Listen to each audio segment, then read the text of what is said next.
1920년 1월 24일 파리의 한 자선병원, 한 남자가 결핵으로 피를 토하며 35의 짧은 생을 마감합니다. 그는 돈 한 푼 없는 알코올 중독자였지만 동시에 파리의 모든 예술가들이 사랑했던 몽파르나스의 왕자였습니다. 하지만 진짜 비극은 그가 죽은 뒤에 시작되었습니다. 그가 숨을 거두고 정확히 이틀 뒤 임신 9개월이었던 그의 연인은 친정집 5층 창문에서 몸을 던져 남편의 뒤를 따랐습니다. 뱃속의 아이와 함께 말이죠.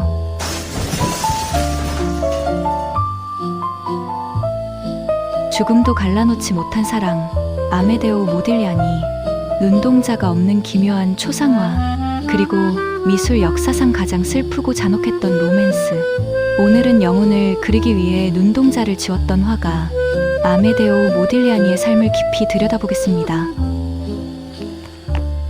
구독, 좋아요.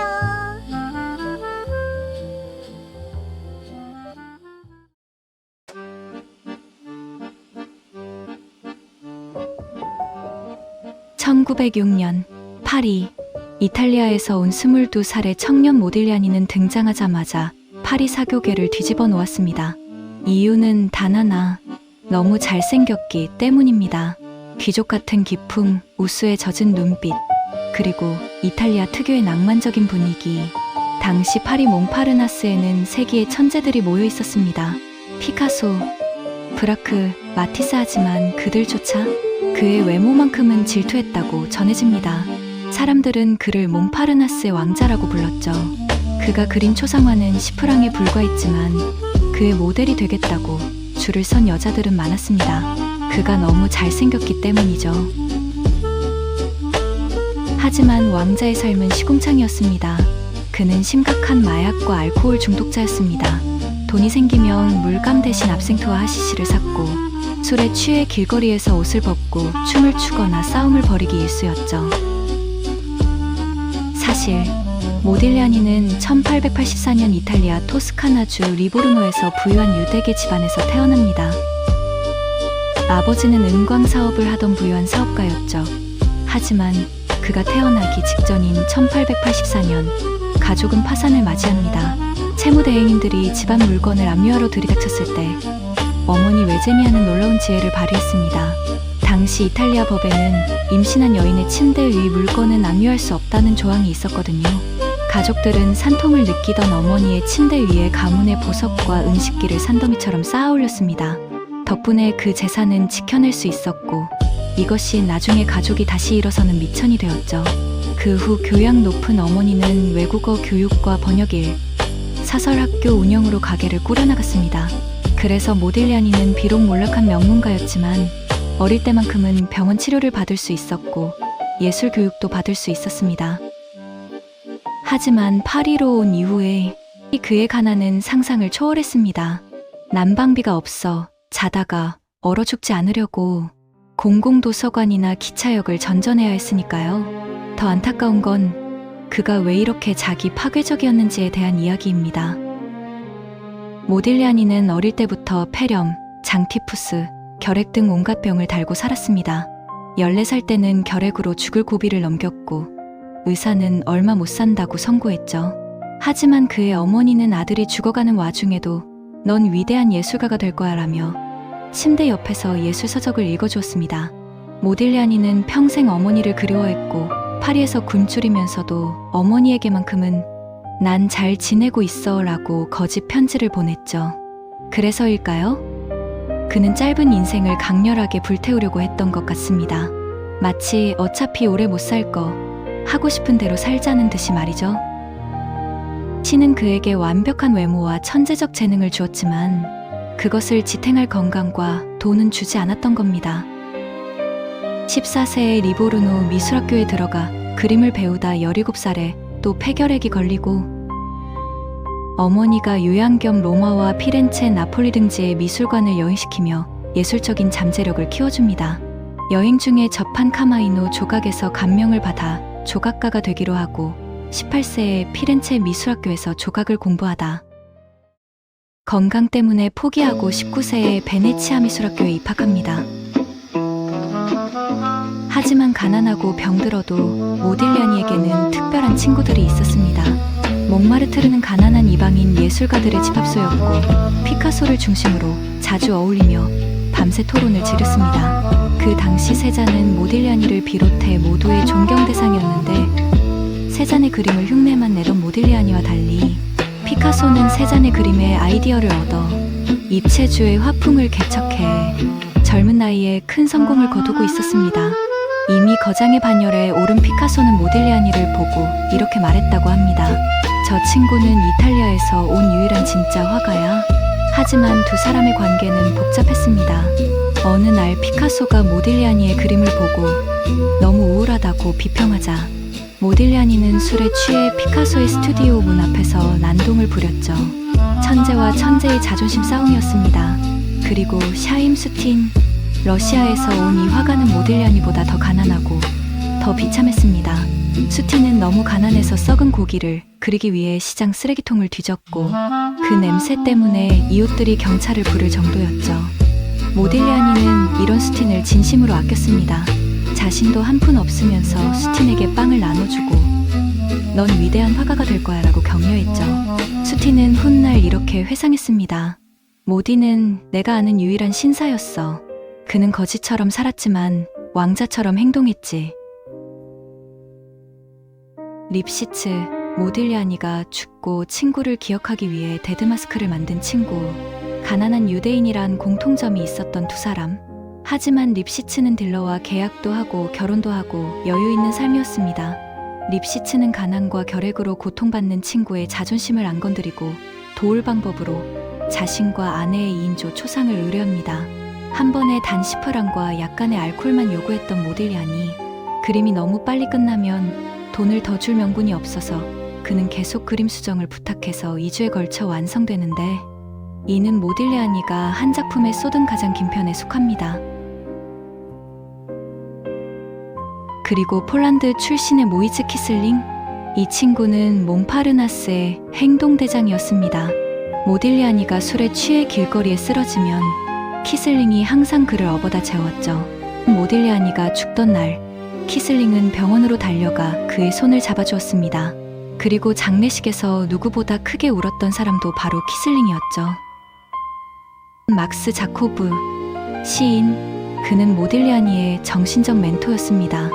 모딜리아니가 마약과 술로 자신을 망가뜨릴 때마다 막스는 그를 붙잡고 말했습니다.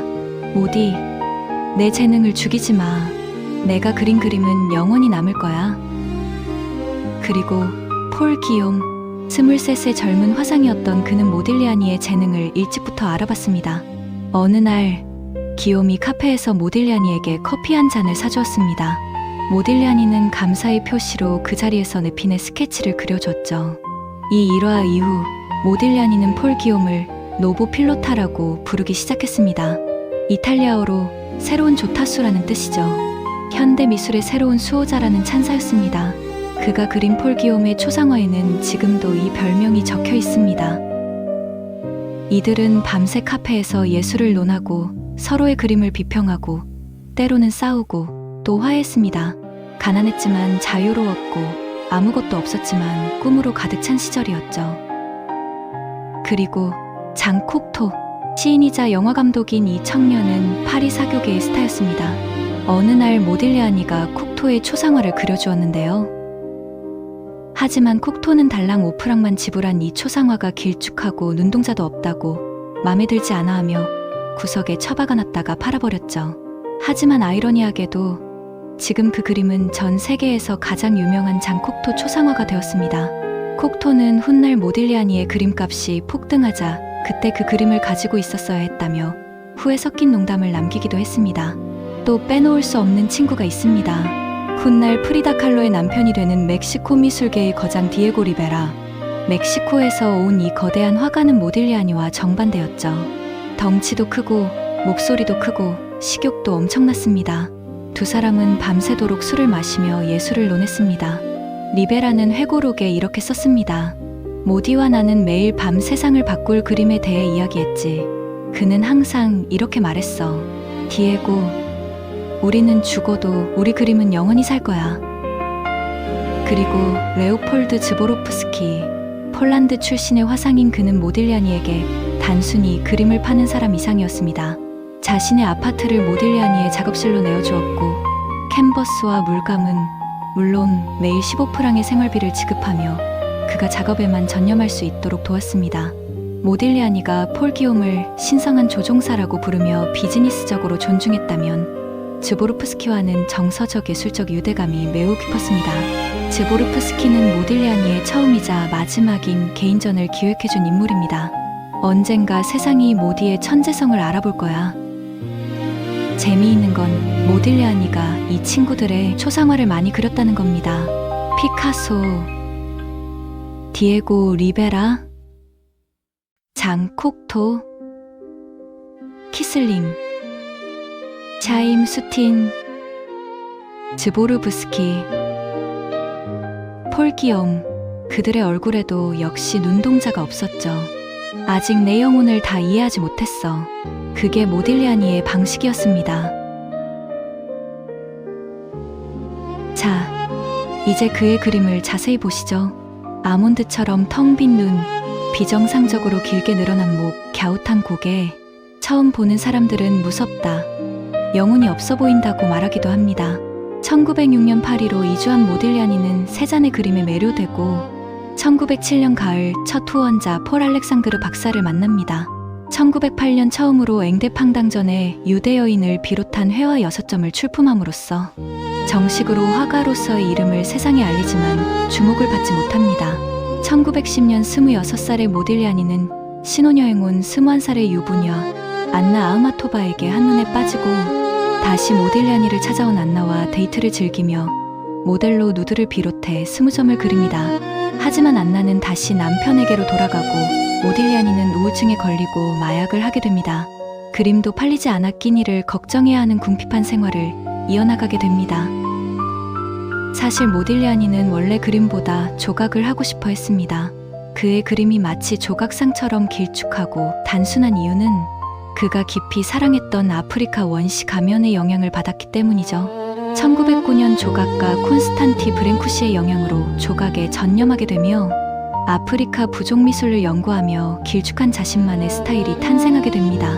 1912년 오토뉴 살롱에 조각 작품을 출품하기도 했지만 폐가 너무 안 좋아서 돌가루를 마시는 조각 작업을 포기하고 어쩔 수 없이 붓을 들어야 했습니다. 그래서 그의 그림은 평면이지만 마치 돌을 깎은 듯한 조각 같은 느낌을 줍니다.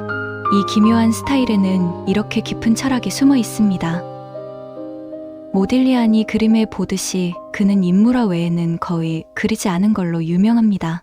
학자들은 모딜리아니의 인물화에 대한 집착은 현대 미술의 비인간화 경향에 대한 저항이며 인간성 회복을 열망한 것이라 말하고 있습니다. 모델을 섰던 여인들이 질문을 합니다. 선생님, 왜 제 눈동자를 그리지 않으시나요? 모딜리아니는 조용히 붓을 멈추고 이렇게 대답했습니다. 내가 당신의 영혼을 알게 될 때, 그때 당신의 눈동자를 그릴 것이다. 그에게 눈동자는 단순한 신체 부위가 아니었습니다. 그 사람의 내면, 그 깊은 영혼으로 들어가는 입구였죠. 겉모습만 보고 섣불리 눈동자를 찍어 바르는 건 그 사람에 대한 예의가 아니라고 생각했던 겁니다. 그래서 모딜리아니는 자신이 완전히 이해한 사람의 초상화에만 눈동자를 그려 넣었습니다. 눈동자가 있다는 건 나는 당신의 영혼을 봤다는 선언이었던 거죠. 그래서일까요? 그의 그림 속 인물들은 눈이 없어도 마치 우리를 꿰뚫어 보는 듯한 묘한 슬픔을 줍니다. 비어있기 때문에 오히려 더 많은 것을 말하는 눈, 그게 바로 모딜리아니 예술의 핵심입니다. 1913년 몽파르나스로 이주한 모딜리아니는 피카소, 스틴, 막스 자코브 키슬링 등과 교류를 하며 자신만의 독자적인 화풍을 개척해 나갑니다. 시인 겸 언론인인 비아트리스를 만나 2년간 동거하며 열정적인 사랑을 나누며 지적 영감을 얻지만 격렬한 다툼 역시 이어졌습니다. 비아트리스를 모델로 그리며 그의 인물화의 양식인 아몬드 같은 눈, 길게 늘어진 코, 가늘고 긴 목이 확립이 됩니다. 하지만 비아트리스의 만남도 그의 방탕한 삶을 바꾸지 못했습니다. 술과 마약에 얼룩진 그의 생활은 계속됐고 파리의 저주받은 보헤미안 생활을 이어갑니다. 그의 가난한 삶은 나아지지 않았고 1917년 후원자인 폴란드 딜러 레오폴드 즈보로프스키에 의해서 난생 처음 배트 에일 화랑에서 열게 된 개인전은 전시된 누드화를 본 경찰이 이건 음란물이다 라며 그림을 철거하며 전시장 문을 닫아버린 겁니다. 갤러리 창문에 걸린 누드화를 보고 사람들이 몰려들자 풍기문란죄로 전시를 중단시켜버렸죠. 모딜리아니와 화랑 주인은 일시 체포되는 일까지 벌어집니다. 모딜리아니는 절망했습니다. 생애 단 한 번의 기회마저 무산된 거니까요. 그날 밤 그는 친구들에게 이렇게 말했습니다. 세상은 날 이해하지 못해. 죽어서야 알아주겠지. 이 그림은 2015년 11월 9일 뉴욕 크리스티 경매에서 1억 7,040만 5천 달러에 낙찰되었으며 세상에서 가장 비싼 그림 중 하나가 되었습니다. 1917년 어느 봄날 33세 모딜리아니 앞에 운명의 여인이 나타납니다. 19살의 미술학도 잔 에비텔은 그녀는 단순히 예쁜 모델이 아니었습니다. 그녀 역시 뛰어난 재능을 가진 화가였죠. 파리의 명문 미술학교에 다니며 장래가 촉망받던 예술가였습니다. 하지만 모딜리아니를 만난 후 그녀는 자신의 붓을 내려놓고 오직 그를 위한 뮤즈가 되기를 자처했습니다. 자신의 꿈보다 사랑을 선택한 겁니다. 그녀는 독실한 가톨릭 집안의 딸이었고 모딜리아니는 방탕한 유대인 화가였습니다. 자네 부모님은 결사반대했죠. 저런 마약쟁이와 만나면 넌 인생을 망칠 거다. 하지만 사랑에 눈먼 자는 가족을 버리고 모딜리아니의 냄새나는 다락방으로 들어갑니다. 그녀는 그의 모든 것이 되었습니다. 모델이자 연인이자 그리고 어머니처럼 그를 돌봤죠. 흥미로운 건 모딜리아니가 잔을 만난 뒤 그린 그림들입니다. 다른 여자들과 달리 잔의 초상화에는 가끔 눈동자가 그려져 있습니다. 기억하시죠? 모딜리아니는 영혼을 완전히 이해한 사람에게만 눈동자를 그렸다고 했습니다. 드디어 그녀의 영혼을 완전히 알게 되었다는 뜻이었을까요? 잔을 만나면서 모딜리아니의 그림도 변하기 시작합니다. 잔느와 만나기 이전 작품들을 보면 삶의 고독과 방황을 투영하듯 어둡고 왜곡된 인물 묘사가 많았던 반면 잔느 이후의 작품은 팔레트가 맑아지며 한층 부드럽고 서정적으로 변함을 보여줍니다. 그녀의 헌신적인 사랑으로 불과 3년간의 시간 동안 그는 마약을 끊고 열정적인 창작 작업에 몰두합니다.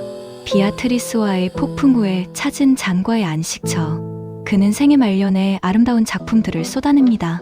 잔은 모딜리아니에게 처음이자 마지막 안식처였습니다. 그는 술을 마셔도 마약을 해도 결국 돌아오는 곳은 잔의 품이었죠. 그녀는 그의 광기를 받아주는 유일한 사람이었습니다. 하지만 두 사람의 사랑은 너무 강렬했고 그래서 더 위험했습니다.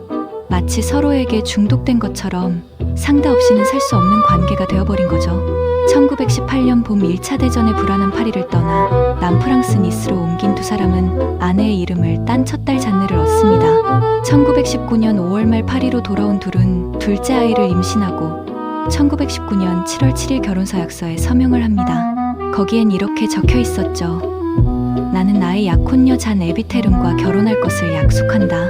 정식 결혼식은 올릴 수 없었지만 후원자 즈보로프스키가 증인으로 서명한 이 서약서가 두 사람의 유일한 결혼 증명이었습니다. 잔의 집안의 반대와 니스 여행 중 지갑을 분실해서 서류가 늦어지고 운명은 그들이 결혼식조차 올릴 시간을 주지 않았습니다. 고향 리보르노의 햇살 아래 잔과 함께 하고 싶었던 그의 마지막 소망. 하지만 여행 자금도 부족했고 무엇보다 모딜리아니의 병세가 너무 깊어 이동조차 불가능했습니다. 이탈리아행 기차는 끝내 떠나지 못했습니다.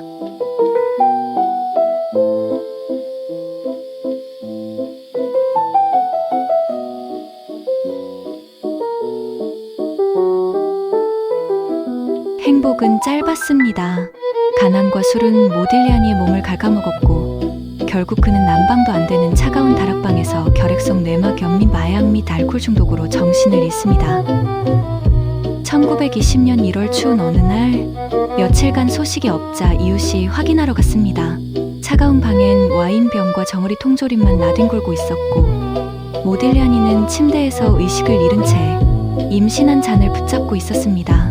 급히 자선병원으로 옮겨졌지만 이미 때는 늦었습니다. 그는 의식이 흐려지는 와중에도 이탈리아 카라 이탈리아를 웅얼거리다 병원 침대에서 눈을 감습니다.